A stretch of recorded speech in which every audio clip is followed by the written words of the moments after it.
When Jacob Martinez collapsed on Clint Eastwood's film set from his cancer treatment, everyone thought the dream was over. But Clint made a decision that shocked his entire crew. "We're not stopping. Jacob's name is going on this film as assistant director, and he's going to see it finished." What Clint did to make that happen defied every Hollywood rule, and gave Jacob something to fight for in his final days.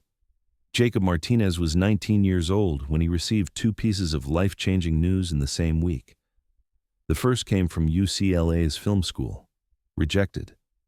The second came from his oncologist. The leukemia that had been in remission for 2 years had returned, and this time, it was terminal. 6 months, maybe less. Most 19-year-olds would have collapsed under that weight. Jacob had a different reaction.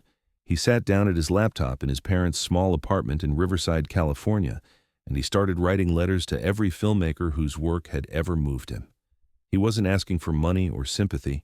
He was asking for one thing: the chance to work on a real film set before he died. "I know I'll never go to film school now," he wrote in each letter.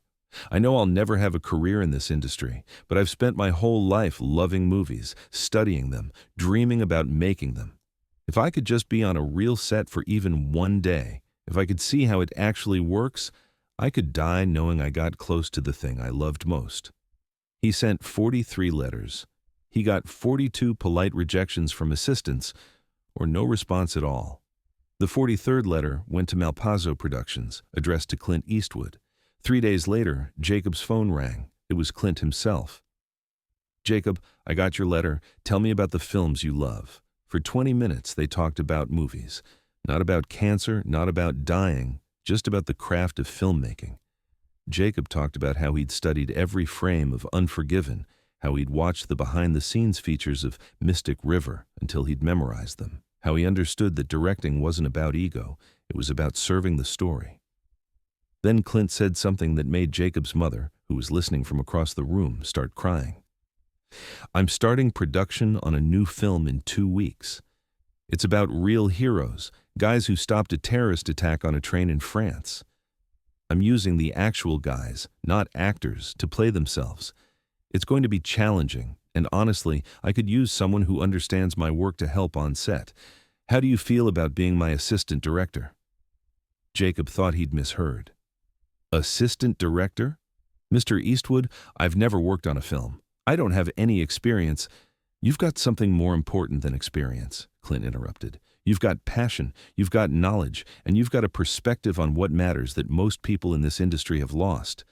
If you're strong enough to be there, I want you there, not as charity, as part of my crew." 2 weeks later, Jacob Martinez arrived on the set of what would become the 1517 to Paris. He was weak from his latest round of chemotherapy, wearing a baseball cap to cover his hair loss, but his eyes were bright with purpose. Clint introduced him to the crew not as a dying kid being granted a wish, but as Jacob Martinez, one of our ADs. "He knows my work better than most of you, so listen when he talks." The first 3 weeks were magical. Jacob worked 12-hour days despite his exhaustion. He learned how Clint set up shots with minimal fuss, how he trusted his actors, how he made creative decisions with quiet confidence. He took notes constantly, absorbing everything. The crew fell in love with him, his enthusiasm, his insights, his refusal to let his illness define him. Then, on day 22 of shooting, Jacob collapsed. They were filming at a train station when Jacob suddenly dropped to his knees, then fell forward. The set medic rushed over. Jacob's white blood cell count had crashed. His body was shutting down from the aggressive chemotherapy. The medic wanted to call an ambulance immediately. Jacob, barely conscious, grabbed the medic's arm. "Please," he whispered, "I just need to rest. Don't make me leave. I can't leave." Clint knelt beside him. "Jacob, you need to go to the hospital." "If I go now, they won't let me come back," Jacob said, tears streaming down his face. "And I'll never see the film finished.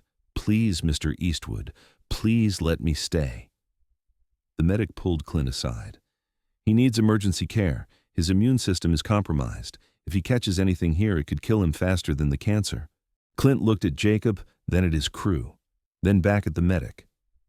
"What if we create a sterile environment?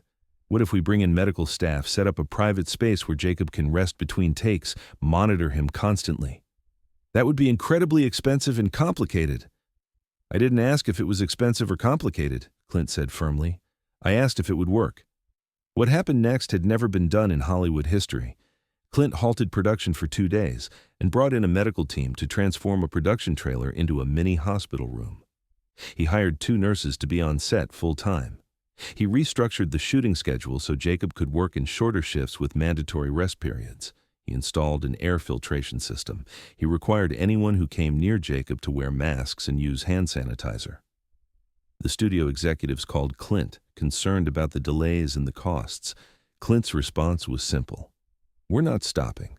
Jacob's name is going on this film as assistant director, and he's going to see it finished. That's non-negotiable. If you have a problem with it, replace me. They didn't replace him. For the next 6 weeks, Jacob Martinez worked on that film with a medical team monitoring his every vital sign. On good days, he was on set for 6 hours. On bad days, he watched the monitors from his medical trailer and communicated with Clint via radio. But he was there, every single day, contributing, learning, living. The crew adapted around him. They brought him scripts to review. They asked his opinion on shots. They made him feel not like a dying kid, but like a colleague. Because that's what Clint insisted he was. Jacob's not here because we're being nice to him, Clint told the crew. He's here because he makes us better. He sees things we miss. He understands what this film needs to be. Treat him like the professional he is. During the final week of production, Jacob got weaker. He could barely walk without assistance, but Clint made sure he was on set for the last shot, a quiet moment on a train, the culmination of a story about ordinary people doing extraordinary things. When Clint called cut on that final take, he turned to Jacob. That's rap. You did it, kid. You're a filmmaker. Jacob was crying. The whole crew was crying.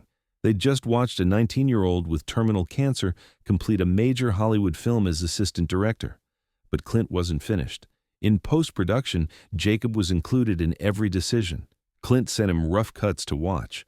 They talked on the phone about editing choices, about music, about pacing. Jacob was too weak to leave his house by then, but he was still working on the film. 3 weeks before the premiere, Jacob Martinez died. He passed away at home with his parents beside him, a rough cut of the 1517 to Paris playing on a laptop at his bedside. At the premiere, Clint Eastwood did something unprecedented. He dedicated the entire film to Jacob. And then he did something even more remarkable. He brought Jacob's parents on stage during the introduction. This film is about heroes, Clint told the audience. It's about ordinary people who stood up when it mattered. Jacob Martinez was one of those heroes. He was 19 years old. He was dying of cancer. And he worked on this film with more dedication, more passion, and more professionalism than people twice his age with years of experience. He made this film better. He made all of us better. And his name is in those credits not because I felt sorry for him, but because he earned it. The audience gave Jacob's parents a 5-minute standing ovation. His mother later said it was the first time since Jacob's death that she felt anything other than grief. She felt pride. But the story doesn't end there. After the premiere, Clint established something he called the Jacob Martinez Fellowship. Every year, it funds one film student with a serious or terminal illness to work on a professional film set as a paid crew member, not as charity. Not as a publicity stunt, as a professional opportunity with real responsibilities and real credit. Over the past 7 years, 12 students have been Jacob Martinez Fellows. 3 of them have since died, but all of them got to work on real films. 2 have won Student Academy Awards for films they made during remission. 5 are working in the industry today, and every single one of them says the same thing. The fellowship didn't just give me a job, it gave me dignity, it gave me purpose, it gave me proof that I'm more than my illness. When asked about the fellowship in interviews, Clint's response is always the same. Jacob taught me that time doesn't matter as much as purpose does. He had 6 months. He could have spent them feeling sorry for himself. Instead, he spent them doing the thing he loved at the highest level. That's not tragic. That's triumphant. And if we can give other people that same chance to be professionals, not patients, in their final days, Then Jacob's legacy lives on. Film students around the world study Jacob Martinez now, not because he made great films, he only worked on one, but because he represents something the industry often forgets, that passion and dedication matter more than experience, that dignity matters more than sympathy, and that some of the most important work happens when people have the least time left. There's a special thanks credit that appears in several Clint Eastwood films now. In memory of Jacob Martinez, who taught us that every day on set is a gift. It's a reminder to the crew that they're not just making movies, they're doing something that matters, something that someone else died wishing they could do. Jacob's mother visits the set of every Jacob Martinez fellowship placement. She doesn't interfere or make it awkward. She just watches from a distance, seeing other young people who are fighting for their lives get the same dignity and purpose that Clint gave her son. Clint didn't save Jacob's life, she said in an interview. Jacob was always going to die. But Clint saved Jacob's last 6 months from being about dying. He made them about living. He made them about creating something meaningful. That's a gift no medicine could have provided. The fellows who have gone through the program say it changes everything. One fellow, a 22-year-old with stage 4 lymphoma, put it this way: "Before the fellowship, I was a cancer patient who used to love movies. During the fellowship, I was a filmmaker who happened to have cancer. That identity shift saved my life. Not physically, but in every way that matters." Today, Jacob Martinez's name appears in the credits of the 1517 to Paris as assistant director. It's right there, permanent, alongside industry veterans. Film students watching that movie have no idea, unless they look it up, that Jacob was 19 and dying when he earned that credit. They just see a name, a professional, someone who contributed. And that's exactly what Clint wanted. Because the greatest gift you can give someone facing death isn't pity. It's not charity. It's not a consolation prize. It's the chance to be exactly who they dreamed of being, to do the work at the highest level, to prove that their life mattered not because of how they died, but because of what they created while they lived. Jacob Martinez applied to film school and got rejected. Then he got 6 months to live. But in those 6 months, he got something better than admission to any program. He got to be a real filmmaker, to work with a legend, to leave a legacy that still inspires people today. Modern Hollywood would have given Jacob a set tour and a signed photo. Clint Eastwood gave him a job, a credit, and a purpose. One is a memory that fades, the other is a legacy that endures.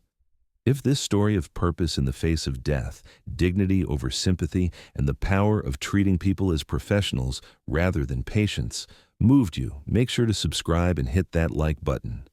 Share this with anyone fighting their own battle who needs to know their life can be about more than their illness.